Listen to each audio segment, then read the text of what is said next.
બોડેલીમાં વિશ્વ આદિવાસી દિવસની ઉલ્લાસભેર ઉજવણી કરવામાં આવી। 9 ઓગસ્ટ એટલે વિશ્વ આદિવાસી દિવસ, જેને લઈ છોટાઉદેપુર જિલ્લાના બોડેલી ખાતે આદિવાસી ભાઈઓ દ્વારા ખૂબ જ ઉત્સાહભેર ઉજવણી કરવામાં આવી।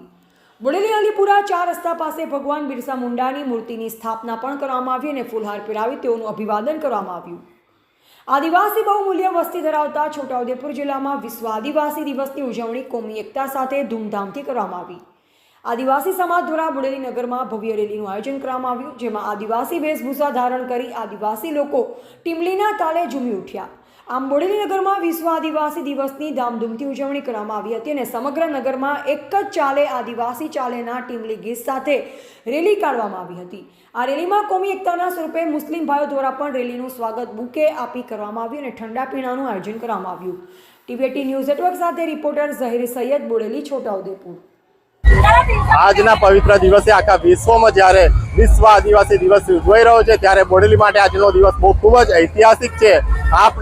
અમારા આદિવાસીઓના મસીહા ભગવાન જનનાયક બિરસા મુંડાની પ્રતિમાનું આજે અનાવરણ થયું છે બોડેલીમાં। એટલે બોડેલીની આદિવાસી જનતામાં ખૂબ જ ઉત્સાહ છે, સાથે સાથે દરેક સમાજનો અમને ખૂબ સાથ મળ્યો છે અને આજનો દિવસ બોડેલી માટે ખૂબ જ યાદગાર અને ખૂબ જ ખુશીનો મનાઈ રહ્યા છે।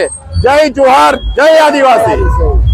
આજે 9મી ઓગસ્ટ વિશ્વ આદિવાસી દિન નિમિત્તે છોટાઉદેપુર જિલ્લાની અંદર આદિવાસી ભાઈઓ અહીંયા બોડેલી ખાતે શ્રી બિરસા મુંડા ભગવાનની મૂર્તિનું અનાવરણ કરવાના છે। તેમજ આજે મોટી સંખ્યામાં અમે આદિવાસી ભાઈઓ એકત્ર થયા છે અને બોડેલી બજારની અંદર અમે રેલી કાઢવાના છે। અમારા વાજિંત્રો તેમજ અમારા દેશ સાથે અમે અહીંયા એકત્ર થયા છે। નાના ભૂલકાઓ, બહેનો, ભાઈઓ, આદિવાસીઓ બધા આજે એકત્ર થયા છે। જય જોહાર, જય શ્રી રામ।